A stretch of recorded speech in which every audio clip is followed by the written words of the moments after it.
सुधा और राजेश की शादी को हुए 10 साल गुजर चुके थे।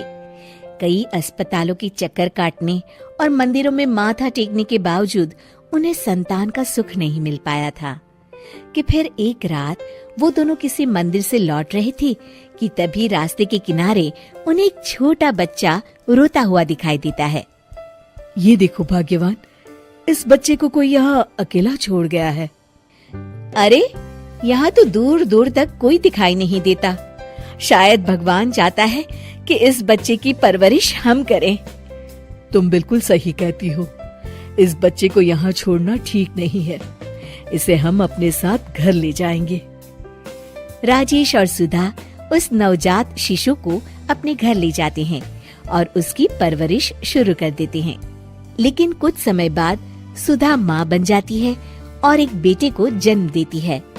वक्त के साथ साथ दोनों बच्चे बड़े होने लगते हैं, लेकिन सुधा अपनी सारी ममता अपने सगे बेटे राहुल पर लुटाने लगती है। आज हमने अपने बेटे राहुल का एडमिशन इस शहर के सबसे बड़े स्कूल में करवाया है। और गोपाल, उसे कहाँ पढ़ाओगी? अरे वो पढ़ के क्या करेगा, उसका तो पढ़ाई में मन ही नहीं लगता, सारा दिन मस्ती करते रहता है। इसका एडमिशन करवा के तो सिर्फ पैसों की बर्बादी ही होगी। इस तरह सुधा गोपाल को पढ़ाती लिखाती नहीं है और गोपाल गैरेज में काम करने जाने लगता है। वक्त के साथ साथ दोनों लड़के बड़े हो जाते हैं और राहुल की शादी हो जाती है। माँ जी, आप काम करने में कितनी सुस्ती दिखाती हैं। खाना खाते समय तो आपके हाथ बड़े तेज चलते हैं। 2 वक्त की रोटी तो मजे से खा लेती हो, पर कभी सोचा है कि वो खाना कहाँ से आता है? आधे घंटे के अंदर ये काम खत्म हो जाना चाहिए।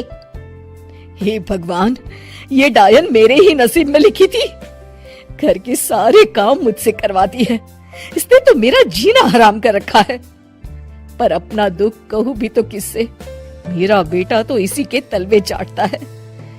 क्या सोचा था और क्या हो गया। फिर एक दिन, ये लो, हमारी शिमला की टिकट आ गई है। तुम जाने की तैयारी शुरू कर दो। अरे, मैंने तो सारी तैयारी पहले ही कर ली है। अरे बेटा, मैं और तेरे बाबूजी भी कब से वैष्णो देवी जाना चाहते हैं। हमें भी एक बार दर्शन करा ला। अब तो तूने अपने दफ्तर से छुट्टी भी ले ली है। तो हम साथ चलेंगे ना? माँ, तुम मेरी छुट्टियां खराब करना चाहती हो क्या? हाय दिन तो तुम बीमार रहती हो। तुम क्या चाहती हो? तुम्हें अपने साथ ले जाकर मैं एंजॉय करूंगा कि तुम्हें लेकर वहां अस्पतालों के चक्कर लगाता फिरूंगा? ये तू क्या कह रहा है बेटा? भला अपनी माँ से कोई इस तरह बात करता है? अरे वाह माँ जी, उम्र हो चली है और घूमने फिरने का शौक अभी तक गया नहीं। बेकार की बातें करके हमारा मूड खराब मत करिए। चुपचाप घर में पड़ी रहिए और हमारे वापस आने तक घर का ख्याल रखिएगा, समझी? अगले दिन राहुल अपनी पत्नी को लेकर शिमला घूमने चला जाता है। इस तरह अपनों के साथ होकर भी सुधा अकेली पड़ जाती है। हालांकि गोपाल अपने माता पिता की सेवा करता था, लेकिन सुधा तो अपने बेटे राहुल के मुंह में अंधी थी। ठीक 1 महीने के बाद, सुनिए जी, अब हम ये घर बेच देते हैं और मेरे मायके में घर लेके वहीं रहेंगे। वैसे भी मेरा मन यहाँ नहीं लगता। मैंने तो आपको हमारी शादी के वक्त ही कह दिया था ना कि मैं ज्यादा दिन यहाँ नहीं रहूंगी। याद है ना आपको? अरे हाँ मेरी जान, मुझे सब याद है। भला आज तक मैंने तुम्हारी कोई बात टाली है? तुम जब कहोगी हम ये घर बेचकर चले जाएंगे। चलो चलो चलो, मुस्कुरा भी दो मेरी जान। आखिरकार वो दिन आ जाता है। हाय राम, ये तू क्या कह रही है बहू? हम दोनों को घर से निकाल रही है? अरे ये मत भूल, हम तेरे सास ससुर हैं। अरे राहुल, तू बहू से कुछ कहता क्यों नहीं? ये क्या कहेंगे? ये घर मेरे नाम है, मैं यहाँ की मालकिन हूँ, जो चाहे वो करूँगी।